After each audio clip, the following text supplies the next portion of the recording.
नमः शिवाय। श्रावण मास महात्म्य 10वां अध्याय। ईश्वर बोले, हे सनत कुमार, अब मैं आपसे शनिवार व्रत की विधि का वर्णन करूंगा, जिसका अनुष्ठान करने से मंदत्व नहीं होता है। श्रावण मास में शनिवार के दिन नरसिंह, शनि तथा अंजनी पुत्र हनुमान, इन तीनों देवताओं का पूजन करना चाहिए। दीवार पर अथवा स्तंभ पर नरसिंह की सुंदर प्रतिमा बनाकर हल्दी युक्त चंदन से और नीले, लाल तथा पीले सुंदर पुष्पों से लक्ष्मी सहित जगतपति नरसिंह जी का भली भांति पूजन करके उन्हें खिचड़ी का नैवेद्य तथा कुंजर नामक शाक का भोग अर्पण करना चाहिए।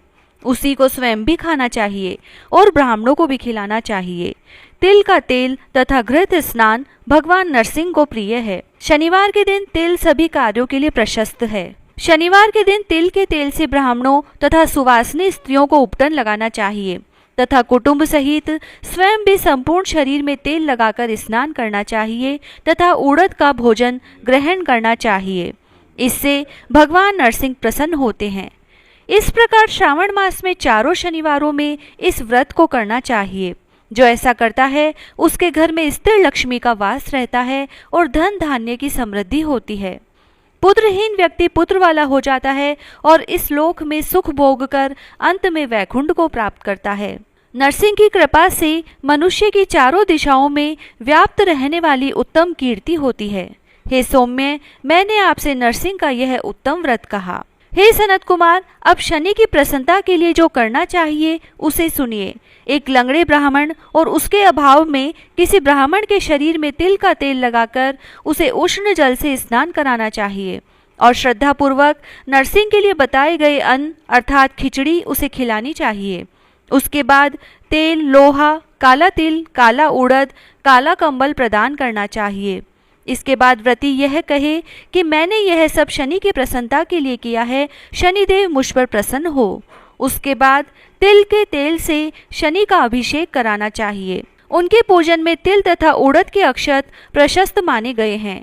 हे मुने, अब मैं शनि का ध्यान बताऊंगा, आप ध्यान पूर्वक सुनिए। शनैचर कृष्ण वाले हैं, मंद गति वाले हैं, काश्यप गोत्र वाले हैं, सौराष्ट्र देश में पैदा हुए हैं, सूर्य पुत्र हैं, वर देने वाले हैं, दंड के समान आकार वाले मंडल में स्थित है, इंद्र नीलमणि तुल्य कांति वाले हैं, हाथों में धनुष बाण त्रिशूल धारण किए हुए हैं, गिद्ध पर आरूढ़ हैं, यम इनके अधिदेवता हैं, ब्रह्मा इनके प्रत्यधिदेवता हैं। ये कस्तूरी, अगुरु का गंध तथा गूगल का धूप ग्रहण करते हैं। इन्हें खिचड़ी प्रिय है। इस प्रकार ध्यान की विधि कही गई है।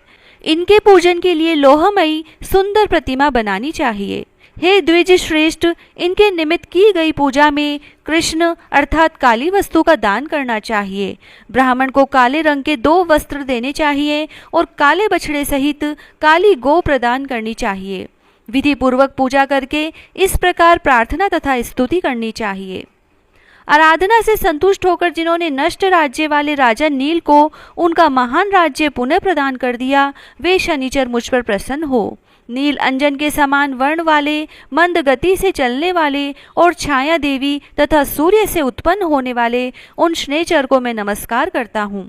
मंडल के कोण में स्थित आपको नमस्कार है। पिंगल नाम वाले आप शनि को नमस्कार है। हे देवेश, मुझ दीन तथा शरणागत पर कृपा कीजिए। इस प्रकार स्तुति के द्वारा प्रार्थना करके बार बार प्रणाम करना चाहिए। 3 वर्णों ब्राह्मण, क्षत्रिय, वैश्य के लिए शनि के पूजन में शन्नो देवी इस वैदिक मंत्र का प्रयोग बताया गया है और शूद्रों के लिए पूजन में नाम मंत्र का प्रयोग बताया गया है। जो व्यक्ति दत्तचित्त होकर इस विधि से शनिदेव का पूजन करेगा, उसे स्वप्न में भी शनि का भय नहीं होगा। हे विप्र, जो मनुष्य श्रावण मास में प्रत्येक शनिवार के दिन भक्ति पूर्वक इस विधि से इस व्रत को करेंगे, उन्हें शनैचर के द्वारा लेश मात्र भी कष्ट नहीं होगा। जन्म राशि से पहले, दूसरे, चौथे, 5वें, 7वें, 8वें, 9वें अथवा 12वें स्थान में स्थित शनि सदा कष्ट पहुंचाता है। शनि की शांति के लिए क्षमाग्नि इस मंत्र का जप करना बताया गया है। इसकी प्रसन्नता के लिए इंद्र नीलमणि का दान करना चाहिए। हे सनत कुमार, इसके बाद अब मैं हनुमान जी की प्रसन्नता के लिए विधि का वर्णन करूंगा। हनुमान जी की प्रसन्नता के लिए श्रावण मास में शनिवार को रुद्र मंत्र के द्वारा तेल से उनका अभिषेक करना चाहिए। तेल में मिश्रित सिंदूर का लेप उन्हें समर्पित करना चाहिए। जपा कुसुम की मालाओं से, आक धतुर की मालाओं से, मंदार पुष्प की मालाओं से, बटक बड़ का पेड़ के नैवेद्य से तथा अन्य उपचारों से भी यथाविधि अपने सामर्थ्य अनुसार श्रद्धा भक्ति से युक्त होकर अंजनी पुत्र हनुमान जी की पूजा करनी चाहिए। इसके बाद बुद्धिमान को चाहिए कि हनुमान जी की प्रसन्नता के लिए उनके 12 नामों का जप करें। हनुमान, अंजनी सूत्र, वायुपुत्र, महाबल, रामेष्ट, फाल्गुन सखा, पिंगाक्ष, अमित विक्रम, उदधिक्रमण, सीता शोक विनाशक, लक्ष्मण प्राणदाता और दशग्रीव दर्पहा, यह 12 नाम है।